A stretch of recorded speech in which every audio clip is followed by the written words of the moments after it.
إن الحمد لله نحمده ونستعينه ونستغفره ونعوذ بالله من شرور أنفسنا ومن سيئات أعمالنا من يهده الله فلا مضل له ومن يضلل فلا هادي له أشهد أن لا إله إلا الله وحده لا شريك له وأشهد أن محمدا عبده ورسوله أما بعد أعوذ بالله السميع العليم من الشيطان الرجيم من همزه ونفخه ونفثه بسم الله الرحمن الرحيم قل إن صلاتي ونسكي ومحياي ومماتي لله رب العالمين لا شريك له وبذلك أمرت وأنا أول المسلمين.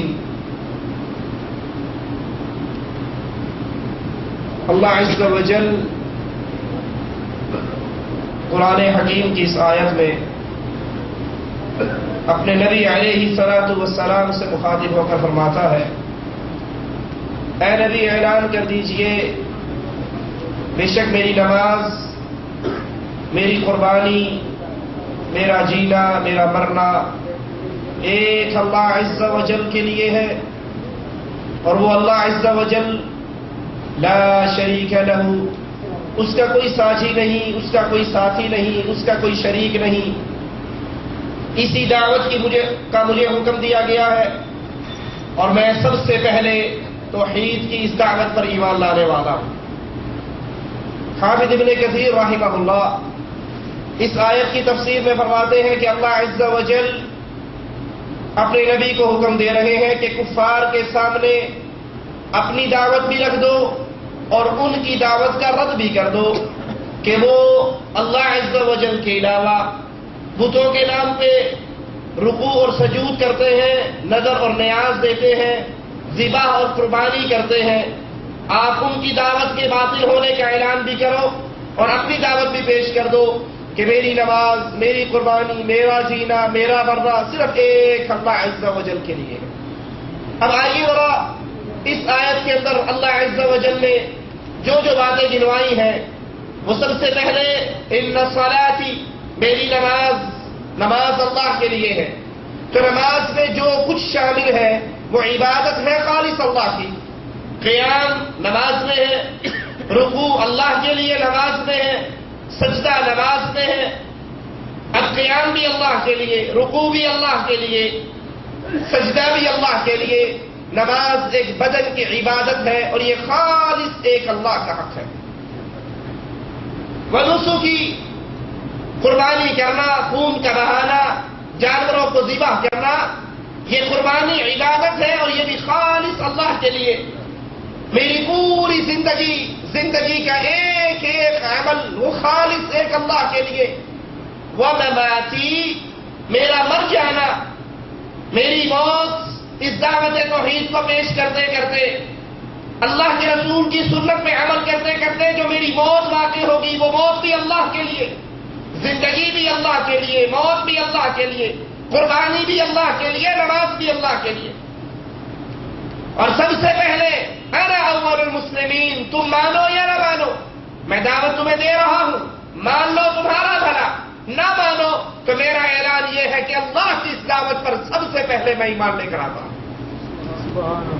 یہی دعوت قرآن حکیم دوسرے مقام پر پیش کرتا ہے، فصل لربک وانحر، اپنے رب کے لیے نماز پڑھو، وانحر، اپنے رب کے لیے قربانی کرو، اپنے رب کے لیے ذبح کرو، اپنے رب کے لیے نظر اور نیاز دو. یہ قربانی، یہ ذبح، یہ جانوروں کو کاٹنا، یہ خون کا بہانا عبادت ہے، اور اس عبادت کے لائق صرف ایک اللہ عز و جل.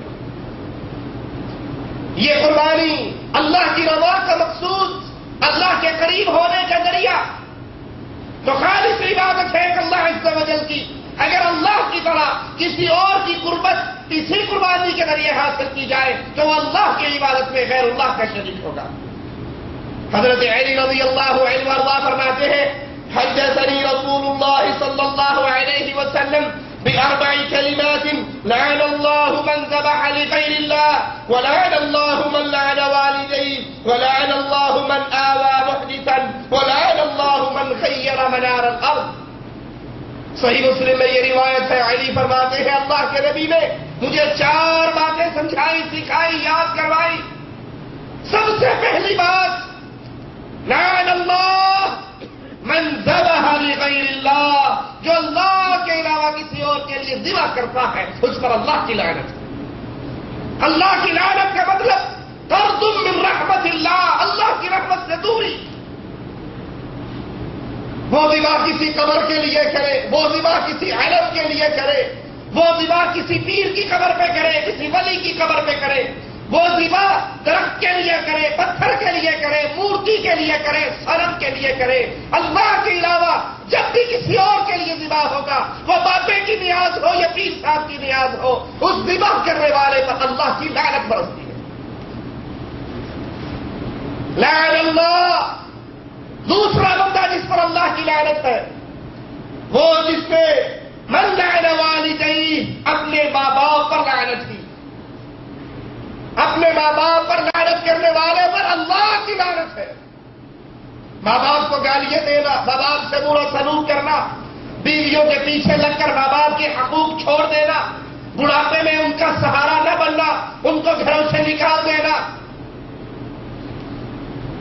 یہ ایسا بڑا جرم ہے کہ اللہ کی لعنت ہے اس بندے پر جو ماں باپ پر لعنت کرتا۔ ولعن اللہ۔ تیسرا وہ بندہ جس پر اللہ نے لعنت کی، من آوى محدثا، جس نے بدعتی کو پناہ دی۔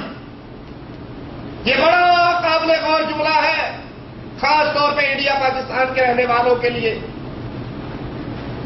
جس نے بدعتی کو پناہ دی، اور ایک روایت میں ہے جس نے بدعتی کی عزت کی اس نے اسلام کو ڈھا دیا، اسلام کو گرا دیا۔ ہمارے یہاں بدعتی قدم قدم پر، چپے چپے پر دین میں نئے کام کرنے والے، دین میں اضافے کرنے والے، اذان رسول اللہ نے سکھائی، بلال نے دی، اس اذان کا آغاز اللہ اکبر سے انتہا لا الہ الا اللہ پر، لیکن اس اذان سے پہلے الصلاۃ والسلام علیک یا حبیب اللہ، الصلاۃ والسلام علیک یا نور من نور اللہ، نور من نور اللہ کا عقیدہ شرک ہے، اور اذان سے پہلے یہ درود پڑھنا بدعت ہے۔ بدعتی کو پناہ دینے والے پر اللہ کی لعنت برستی۔ یہ 30ویں دن کا ختم، یہ 7ویں دن کا ختم، یہ 9ویں دن کا ختم، یہ کل، یہ 40واں، یہ برسی، یہ محرم کے جلوس، یہ میلاد النبی کے جلوس، یہ گٹھلیوں پہ آیت کریمہ کا ورد، یہ تمام عمل اللہ کی شریعت میں اضافہ ہے، اور جو بدعت کرتا ہے اور اس بدعتی کو جو پناہ دیتا ہے، اللہ کی اس پر لعنت برستی ہے جو کسی بدعتی کو پناہ دیتا ہے۔ سوچ لیجئے، جو بدعتی کو اپنے گھر میں رکھے، جو بدعتی کو پناہ دے، اس پر تو اللہ کی لعنت برسے، اور جو بدعتی کو بیٹی کا رشتہ دے دے، میرے خیال اس پہ رحمت ہوگی۔ جو بدعتی کے پیچھے آنکھیں بند کر کے نماز پڑھنی شروع کر دے، اس پہ رحمت ہوگی۔ بدعتی اللہ کے دین میں اضافہ کرنے والا، رسول اللہ صلی اللہ علیہ وسلم فرماتے ہیں اللہ انکار کرتا ہے، بدعتی کے کسی بھی عمل کو قبول نہیں کرتا۔ بدعتی کے اعمال قبول کرنے سے مالک نے انکار کر دیا، بدعتی سے اللہ نے توبہ کی توفیق بھی چھین لی۔ جو دین میں اضافے کرے، جو دین میں نئے نئے کام، اجی ٹھیک ہے مرنے کے بعد قبر پہ اذان دینا سنت سے ثابت تو نہیں، حرج کیا ہے؟ قرآن سامنے، کھانا سامنے رکھ کے قرآن پڑھنا، سورۃ یاسین پڑھنا ٹھیک ہے، سنت سے ثابت نہیں، حرج کیا ہے؟ آیت کریمہ کا گٹھلیوں پہ ورد کرنا، مردے کے لیے صورتیں پڑھ پڑھ کے ملٹی کرنا ٹھیک ہے، حدیث میں تو نہیں، حرج کیا ہے؟ حرج یہ ہے تو اللہ کے دین میں اضافہ کر رہا ہے، جو ایسا بدعتی ہو اس کو پناہ دینے والے پر اللہ کی لعنت برستی ہے، اس کو بیٹی دینے والے کا کیا بنے گا؟ اس کے پیچھے نماز پڑھنے کا، حجی کیا بات کرو، ڈاکٹر ہے، انجینئر ہے، اچھا پیسے والا ہے، کوئی بات نہیں، بدعتی ہے تو پھر ہو سکتا ہے ہماری بیٹی کے گھر جائے اور اس کے ہاتھ پر اس کی ہدایت ہو جائے۔ ارے ہدایت نہ ہوئی تو ساری عمر کے لیے جہنم میں تجھے چلے گی اور ساتھ تجھے بھی کھینچے گی۔ اس لیے بدعتی کو سلام کرنا، بدعتی کی عزت کرنا، بدعتی کی تکریم کرنا، بدعتی کو پناہ دینا، بدعتی کو بیٹی دینا، بدعتی کو امام بنانا اللہ کی شریعت میں حرام ہے۔ چوتھا شخص جس پر اللہ کی لعنت ہوتی ہے، من